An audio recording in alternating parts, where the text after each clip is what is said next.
Welcome to Chain of Sounds, everybody. And today is a very special day for me. I'm so happy to have met this guy pretty recently, actually. But Dave Swift, welcome to Chain of Sounds. It's such a pleasure for me to have you here. Thank you very much. Thank you for the invite. My pleasure. Yeah, and we will speak about bass, sound, gear, and all this nerdy stuff, and you're surrounded by your life in a way, right? What do you mean, literally surrounded, as in behind me? Yeah. Yeah. So it's either instruments or monster movies. Monsters and basses. Yeah. And there's a trombone. Yeah. So yeah, why don't we start with, do you mind presenting yourself? I don't mind at all. But when do you mean do you mean my early start Well, in? kind of, the reason why you sit here right now being interviewed. Okay. Well, sometimes I ask myself the same question whenever I'm interviewed, but because at the end of the day, I'm just a working session bass player, like so many others out there. But I guess, and I've been doing this, since I left school in 1980. I pretty much turned professional straight away. I didn't go to music college or music school, but I think the reason why I'm probably here doing this interview and others is because I ultimately ended up with a gig with Jools Holland, who, of course, is a pianist, band leader, TV and radio show presenter here in England. He was the keyboard player in Squeeze, the very famous British pop group. So Jules is, he's very high profile, uh, famous guy in the music industry, particularly here in the UK. So obviously I'm his bass player. So that's the reason why, if you have a job like that, it kind of, you end up getting elevated from being just a regular working bass player, which I was to begin with. And all of a sudden, when I got the gig with Jules, that kind of changes things, because if your boss has his own TV show and his own radio shows, and he does lots of tours and plays lots of famous people, then by default, I got to do all of those things. So yeah, that's it really. I had a thought about you also being a brass player. You play trombone, euphonium, horn, And whatever. shit, I play. Euphonium was what I played first, because when I went to secondary school, my brothers played guitar at home. My parents didn't play instruments at all, but my two brothers played guitars at home. And I had a go at playing those, and we had a piano too, but I didn't really bond with them. And I used to just sit and watch my brothers play their guitars, and I would listen to their records. They were listening to Joni Mitchell, Cream, Jimi Hendrix, stuff like that. And my parents would be watching musicals on the TV, Judy Garland, Fred Astaire kind of thing. So there was always music going on in the house. But then when I went to secondary school or high school, I wanted to play something. And my first choice was the saxophone, because I always thought it looked really cool. And the school didn't have one. And then I saw a trombone in the case. And I thought, wow, that looks so weird, because all the other instruments had keys and buttons and what have you. And the trombone just had this slide. So I thought, that's the one, that's the thing for me. But they gave the one trombone to another kid, and I got given the euphonium. So I'm kind of thinking, hang on a minute, how did this happen? How have I gone from saxophone to trombone, and I've got this euphonium? So I did study it for a while.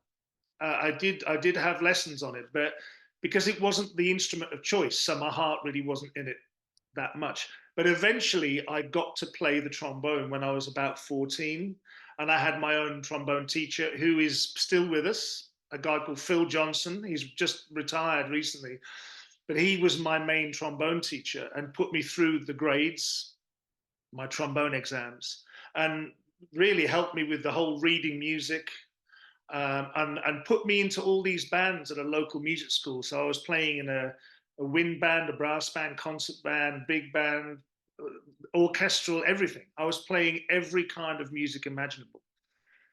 And then I added tuba to that because I really love playing it. So these days, I mainly play the tuba because it's closer to being a bass player. Of course. I mean, I love playing the trombone still. There's mine behind me, but the tuba for me makes more sense as a brass player because, it's a bass instrument. So that's what I play most of all. But yeah, trombone, tuba are still very, very dear to my heart. So did you learn to read music and then just apply that to your bass playing?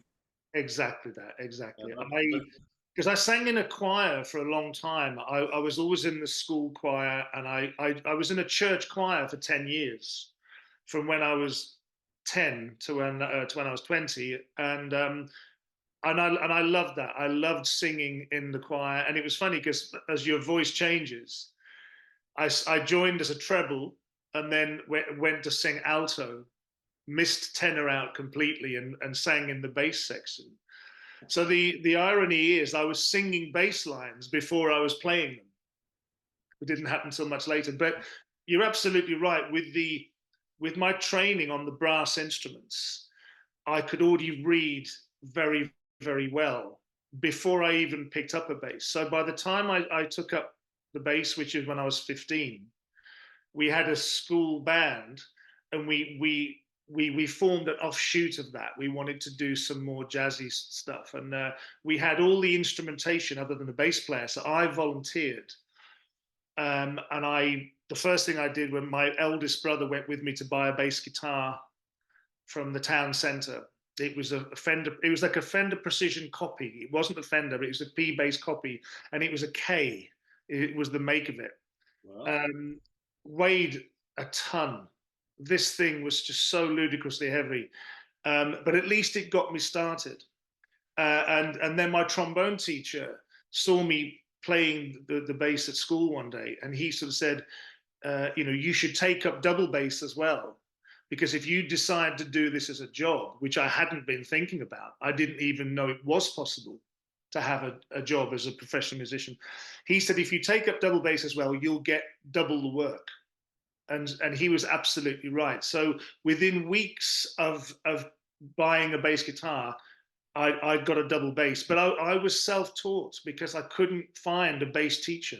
Because we're talking about 1979 now, yeah, a okay. long time ago. So I couldn't find a teacher anywhere. So I took all the knowledge that I'd learned from the brass instruments, from the trombone, the tuba, the euphonium, and I just switched it over. So all I then had to do was learn the mechanics of the bass. Just. Yeah. Well, Well, I suppose there's a bit more than that. But do you know what, though? There were so many benefits to it wasn't just the reading side of it, because particularly when I was playing trombone, because of course, on the trombone slide, you can see here, there's no positions, there's no markings for where to stop to play the notes. It's all muscle memory, and it's all ears. So when I took up the double bass and fretless bass guitar, it was an enormous help already being a trombonist, I can imagine. because it was the same thing. It was muscle memory and It's ears. like a trombone with strings. Yeah, exactly. Basically. And we have overtones and stuff as well. So and the overtone series is similar on Yeah, yeah, all instruments in absolutely. And I suppose physically, because I was always tall for my age. I mean, I'm a taller than average, I suppose. I'm 6'3". So when I was at school, I was always taller than the other kids. So, having, so my hands were of a good size and a good strength. I was an athlete as well at school. I did a lot of sports. So, I was in quite good shape physically. So, whether it was transporting the instruments or physically playing them, pressing the strings down, this wasn't really a problem for me as well. I think that helped as well, my physicality as well as my experience with the brass instruments. yeah, interesting. Do you improvise on trombone? Well, the thing is, to be honest with you, what happened is when I took up the bass at school, my trombone teacher was booking me more as a bass player than he was as a trombone player, because he was a fixer. He booked musicians for gigs. So he really needed me more as a bass player than even though he taught me the trombone. So to be honest with you, I didn't. The brass instruments did take a back seat for quite a long time, and when I got back into them, I mean, I have played brass instruments with Jools. In fact, not on the tours, because on the tours I have to play bass. But when we've done Jools's radio shows, for instance, in the past, we've had most of the guests are singers or they're guitarists, keyboard players, but occasionally the guests are bass players. They just happen to be well-known bassists. So on Jools's show, we've had people like Tony Visconti, Mike Rutherford, Jack Bruce, Susie Quattro, and they all wanted to play bass. And I just thought, well, that's kind of fine, because then I can jump on to either the trombone or the tuba and join in the little horn section. But in those instances, there was no improvisation. It was all, there were charts that had horn parts written on them, So I mean, I do, if I'm playing at home, I'll put on some backing tracks and I will improvise then. But like I said, when I've played my brass instruments with Jools, it's been reading specific horn parts that have been arranged for those songs. But yeah, I mean, when I was originally, when I was a trombonist, everything I did early on there was no improvisation involved. Everything I did, every band I played in had written charts. So for me, the difficulty was when I switched to bass. Again, I could read everything that was put in front of me. My sight reading was very, very good, but my ears weren't, because I was never in a situation where I had to improvise or read a chord chart even.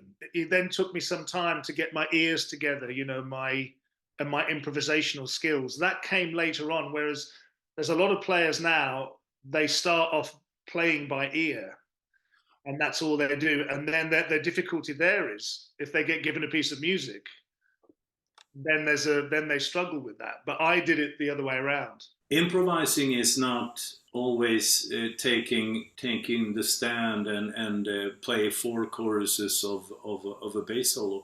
I mean, what I can tell from when I listen to some tracks that you sent me, it's like within the pattern you're still improvising, you're still changing a few things, like a jazz musician. Sure. So well, the thing is, I mean, I love jazz. I love listening to it, and I do. My wife Lucy is a professional jazz singer, and we do gigs together. If I'm available, she will book me on double bass.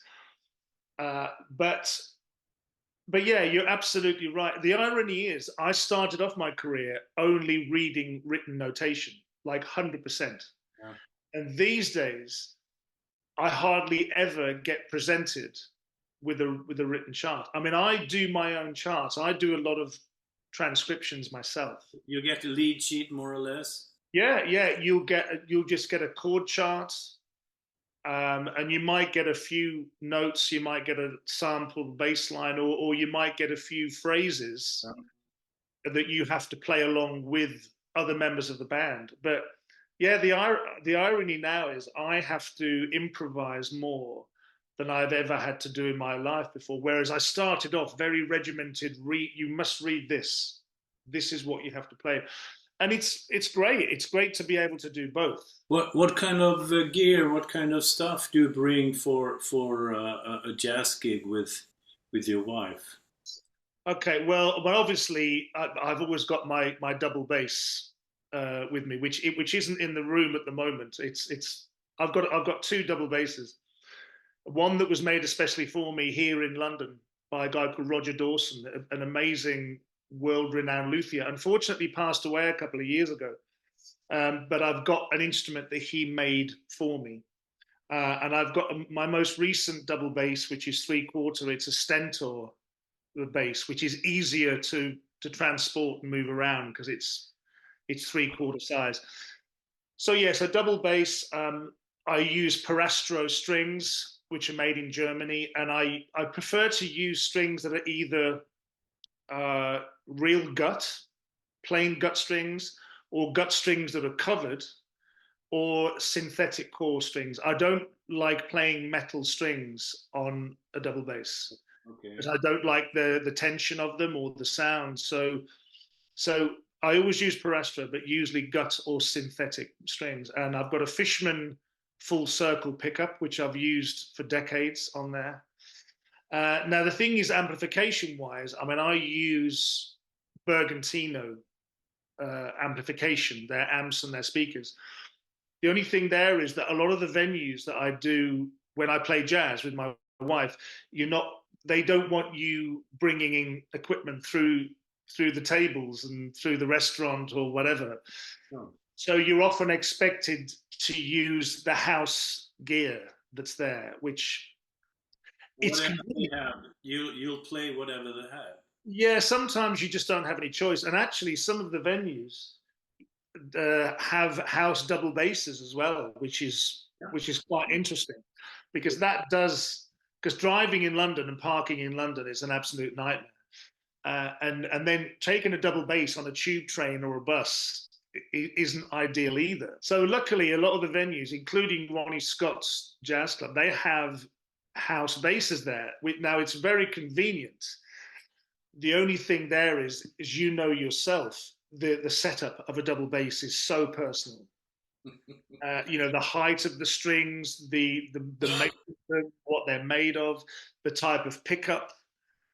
There's so many variables there. So although it's very convenient using a house instrument, you're taking a chance that hopefully you're going to like it, and it's not going to spoil the gig for you because it doesn't feel or play like your own instrument. So you never bring like a pedal board or like preamps and stuff? Yeah. Sorry, I should have mentioned that. So the two main pedals I use if I'm playing double bass are my Bergantino Super Pre, which is it's like a floor pedal, but it's a preamp. It's a programmable preamp and a DI as well, and that's amazing. That's the most recent piece of equipment that I've used from Bergantino. But I also use a Fishman one as well called a Pro Platinum EQ. It's a preamp DI. The difference is the Fishman is it's easier to use very quickly if you haven't got a lot of time. It's very quick to make adjustments. Whereas the Bergantino Super Pre, you need a little bit more time to work with it. But the Bergantino is more elaborate. There's a lot more going on there in that Super Pre. So those are the two main things that I use. But like I said, a lot of the time, you as far as the backline goes, you just have to use the house gear. That's what's expected of you. That's what they want you to do. So Yeah, as far as I know, the Bergantino is not available in Scandinavia, but I think I'll look them up one way or another and see if we can do a little shootout with that preamp. sure. Yeah, the Super Pre it's incredible. And Jim Bergantino, Jim and his wife Holly, they're just wonderful people to work with. Because I used to use I used EBS for a long time, amplification, and then I switched to Aguilar, and I used Aguilar for about 8 years. Yeah. But then I was looking for something more from the equipment. I needed more versatility. I needed more features. And I auditioned a bunch of gear. I tried several high-end rigs out at Jools' studio. And for me, the Bergantino won outright. That was my choice. And especially for playing both bass guitar and double bass as well. The Bergantino, the amps, as well as the Super Pre, they've got a lot of features on there that are really beneficial for acoustic double bass. Things like high pass filters, low pass filters, compression, notch filters. They had a lot of stuff on their amps that no other companies had. a lot of these other companies, their amps are really just for bass guitars, whereas the Bergantino stuff, to me, was a lot more versatile and had a lot more features. So it was a no-brainer for me to make the switch. So Okay. that was 2019 when I switched to Bergantino, and it's not just the gear; it's just the people as well. You know, Jim and Holly Bergantino. It's a family-run business, and it's very wholesome. You know, they're such great people, and they're very supportive and very loyal. So yeah, for me, it's Bergantino to the finishing line. That's it now. Yeah, I won't argue with you about that. You're very picky with your sound. I know while we have been speaking a little bit in advance, Sure. you know, and I thought we should maybe listen to something together. Sure.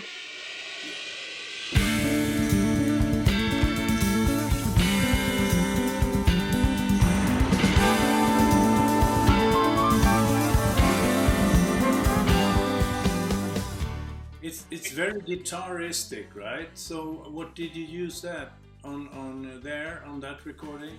What do you mean? What instrument did I use? Yeah, I've got no clue. you don't remember. The thing is, because I've got so many instruments, because I've always been a collector of things, even when I was a kid, Yeah. collected all manner of stuff. So it was inevitable that when I became a bass player, at some point I was going to end up collecting basses. And because a lot of the times I do sessions, unless it's really obvious that somebody wants me to play double bass or a fretless, um, the majority of time I don't get asked to use specific instruments. So really, it's fun for me because I just kind of go to the collection and I just say, what haven't I played in a while? All right. And Yeah. what needs to sort of be So, dusted off? yeah. Did you come up with that like from an idea of the chord or?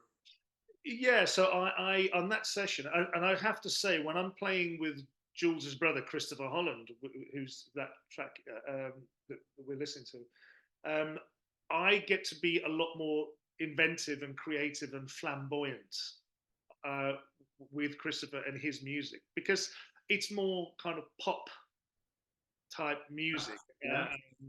Whereas with Jules, it's you know, Jules is more specific of what he wants me to play and how he wants me to play it.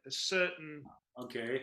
There's certain restrictions that I'm under with Jules, and I guess the main thing with Jules is that he doesn't want what I'm playing on the bass to be very conspicuous.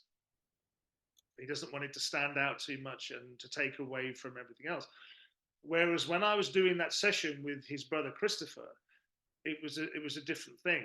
It was there was way more room to be creative and flamboyant. So yeah, I will just ask. I would have just asked for the chords, I think, or maybe not. Maybe I was just played the track and I was just playing along with it. But it was the I literally was just messing around high up on the fingerboard and just doing whatever I'm doing on there. But it was very much on the spot. And then Christopher turned around to me and said, "Oh wow, that sounds really cool. Let's use that as an intro." But it was fun for me to actually be able to do something that stood out that much. It was like when obviously we all know who Pino Palladino is, and Pino was actually playing with Jules before I got the gig. He was Jules's regular bass player Yeah. before he went off and became the superstar that he is himself. But you know, Pino was telling me when he played Wherever I Lay My Hat when he first did that, and the producer of that track and of a lot of the Paul Young stuff was a guy called Laurie Latham, and Laurie used to be Jools Holland's producer, I know this firsthand. But Pino said to me that when he was playing that intro, that he thought it was too conspicuous and it was too over the top, and he didn't think that it was right for the track. But Laurie Latham encouraged him. He said, "No, we should do this. Let's draw attention to it. Let's make a feature of it." And not only did he get Pino to do that, to be more creative. But he put it high in the mix as well. And Pino was saying to me that he just thought, oh, this isn't going to work. No, this is going to get cut. But of course, it's what made it. So it was fun for me when I did that song with Chris. And it's like all of the songs that I did with him on his various albums, I got to be a lot more creative because he wanted that. He wanted the bass to be more elaborate, more interesting. We will put that link in the comments later on for everybody to listen. Speaking about recording, congratulations for being on the British chart #1. Thank you very much. Maybe not today. We did not really check it out on this particular day, but a couple of weeks ago, you were on an album with Rod Stewart called Swing Fever. That's right. Yeah. Yeah. So yeah, it went to. It was. I think we were all a little surprised that it went to #1 in the UK album charts quite recently. So that was very exciting for us, especially considering that we're the age that we're all at now. We're all kind of approaching the veteran stage in our career, the autumn years, as some would call it. So yeah, it's exciting to be on that #1 album. But yeah, that all came about with because Jools had been trying to get Rod Stewart on his TV show for many years, but Rod was always busy. They could never make that happen. Right. And then eventually, Rod approached Jools and said, "Listen, I really want to do another album, a swing album." He'd done one previously with a lot of session musicians in America. And obviously, these musicians were superb. They were the best there is. But I think that Rod wanted to do an album with an existing band. He wanted the band to have a particular sound and a particular vibe. He didn't want to do the same kind of thing again with individual session musicians. So he contacted Jools and said, "Well, Jools and his Rhythm and Blues Orchestra will be perfect for this." So they got together. This was first arranged a couple of years ago. They got together. They discussed which songs they wanted to record, and I guess you could call it the Great American Songbook. You know, classic songs from the 30s, 40s, whatever. And so yeah, we recorded the album. We actually recorded it a couple of years ago at Jools' studio, which is very local to me here in Southeast London. It's literally like 10 minutes away. And we recorded everything there. And it was, yeah, I remember the first day that Rod turned up to the studio, he wanted to hear us play live in the room. And we ran through one of the songs and he went, "Yeah, fantastic. Let's go to the pub and have a drink."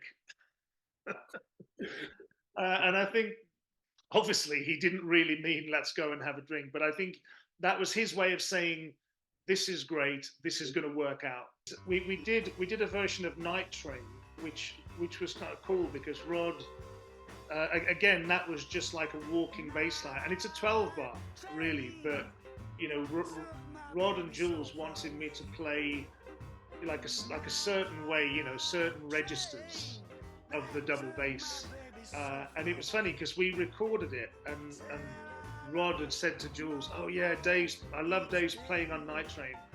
It's really, really good." And then when when the album came out and we started to do that on gigs, I couldn't remember what I played because it was an improvised line. It was it was a 12 bar that I was making up. Yeah. So, and every time I played it on the gigs, like Jools is looking at me saying, it doesn't sound right. He said, can you play what's on the record?" And I said, "Well, I've no idea what I played." And what he said, he said, "But Rod loved what you played so much. So here's what I had to do." Yeah. For all the remaining gigs with Rod Stewart after the album came out, I had to go back with the album and I had to transcribe my own bass line. But I think the one that I probably enjoyed playing most, and I do enjoy playing most, it's Almost Like Being in Love from the Yeah. album. That's one of the tracks on there. And it's just, for me, I just, because it's one of my favorite tunes, it's like a jazz standard that I will play a lot on jazz gigs, and I'll play probably with my wife Lucy. It's just a really nice melody. It's a great chord sequence. So I think what I'm playing on, Almost Like Being in Love, it's nothing special, but it's just the tune itself that I like, the melody and the chords I really like. Do you think that's more representative for like the roots of Jools Holland band? Yeah, well, here's something that Rod had said specifically why he wanted us, right? So when he'd done previous swing big band albums with a lot of session guys in LA, like I said, I'm sure they were amazing musicians. Of course, they would be the cream of the crop. But I Yeah. think what it was that it was for Rod, the recordings were very, very precise, and they were very super clean and very neat and tidy. But what Rod was now looking for was something a little bit rough around the edges.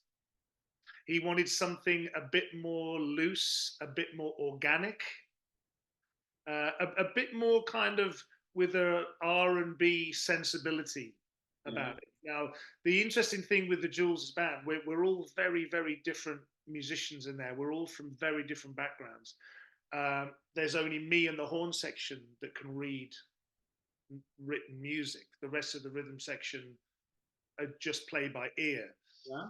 Some guys went to music college, other guys just learned from playing along with records. I had training on other instruments. So we're all from so many different musical backgrounds. So, and I think when we play together, we're never going to sound like a top of the range LA session orchestra. We're just not going to sound like that.